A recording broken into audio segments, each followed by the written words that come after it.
Good day, this is AJ with a.j.farzad LOA.com, where if you scroll all the way to the bottom of the homepage, you can sign up for my free newsletter and you will be informed of all the events and free trainings that I do weekly. See you there.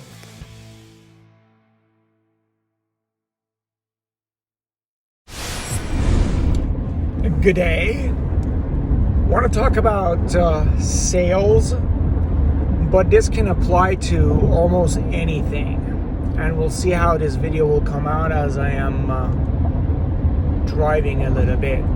So, arguably one of the greatest sales books of all time is Think and Grow Rich by Napoleon Hill.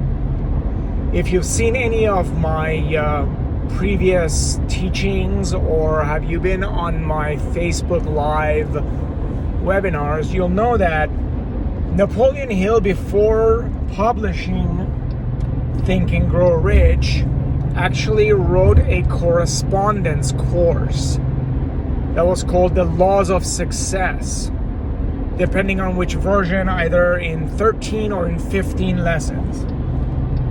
And recently I saw Dr. Joe Vitale actually mention that as well, and just like him, I'm not getting any royalties for mentioning Think and Grow Rich or Laws of Success, but I think you should all read it. What does that have to do with sales success, and how does the law of attraction go into it? And why was it so much work? And I think there is an easier way to do these and achieve the same results. So in Think and Grow Rich, there is a bunch of steps on how to set your goal, create this huge desire, go about taking actions and getting the results that you want. And it becomes even more and more important in the laws of success. If you know me, you know that most of the information that I get is from the Abraham Hicks teachings, and what Abraham Hicks teach and what I incorporate into the science and behavior of success using the law of attraction is a lot easier. So why is it that the greatest book, which I consider greatest teaching for sales of all time, why was it more complicated than it is available to us right now through, for example, the Abraham Hicks teaching, or what I share with you? Well, one of the examples that Esther Hicks uses, is that they used to have this big touring bus that would go across the country doing these workshops, and on the back of it they would tow their car, which was a big Suburban. Well, one time when they were doing this, the Suburban's parking brake was on, and it took them about 30 miles or so before they actually even realized it, with the smoke and everything going on, because that big bus was so powerful that it just dragged that Suburban behind them. And that is what that original teaching in Think and Grow Rich is like. The reason why the Think and Grow Rich process teaches you to concentrate so much on the desire and set up the goals and reaffirm it every day and every night, and these are fantastic practices, but the reason for it is that if you have this huge desire that you want with all your heart and you're willing to work for it, you are like that bus dragging the Suburban. You can get what you want with intense desire and effort. The way that the law of attraction is taught now to us basically tells you that anything that you want, it's because it'll make you feel good. You can basically boil it down to that. So if you go to the end result of feeling good, then you will open up the way for everything that you want to come to you. So why wasn't this done in 1920s, right? So the Laws of Success, I think, was done in 1929. Think and Grow Rich was published a few years after that.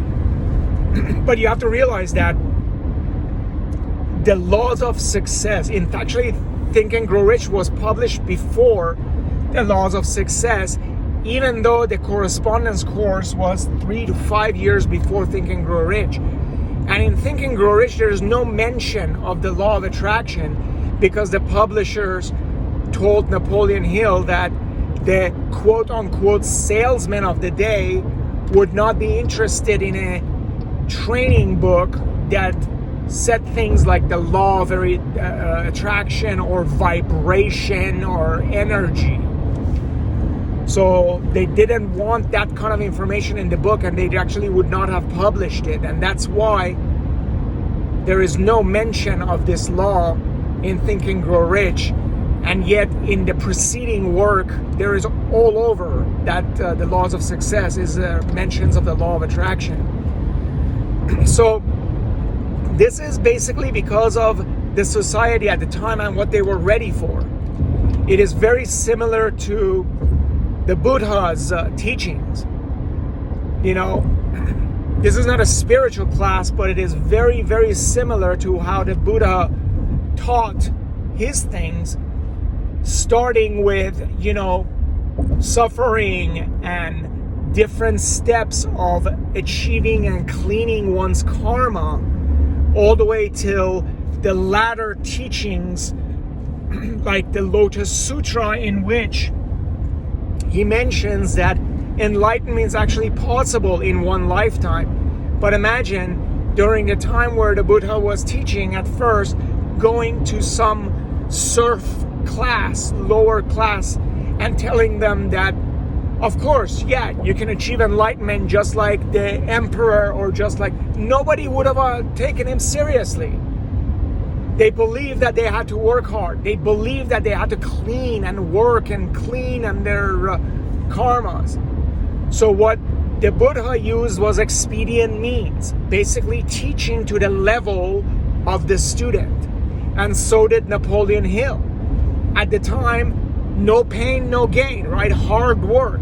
So he brought to the masses what they could accept and be able to put into action. We are now blessed that we know, with technology, with science, with everything around us, we know that energy is everywhere. We know that, Newton's laws of, explain to us that energy was never created and it can never be destroyed. We know everything comes down to that electron. We know electrons are passed. We know our vibration, our mental and our heart have vibrations that pass through, all the way through the atmosphere. And we know all these vibrations are around. So perhaps we are at that point to actually recognize and realize that we can manifest our reality, that we can be the captains of our own ships, that we can go ahead and use our emotions, yes, even men, that we can use and listen to our emotions and help ourselves succeed in sales, in marketing, in finance, and in life. How does that sound? Hope this makes sense for you, because that's all I got for now. To your success. Thank you for listening, and if you would like to have this type of training for your organization, please email me at aj@a.j.farzad.com. To your success.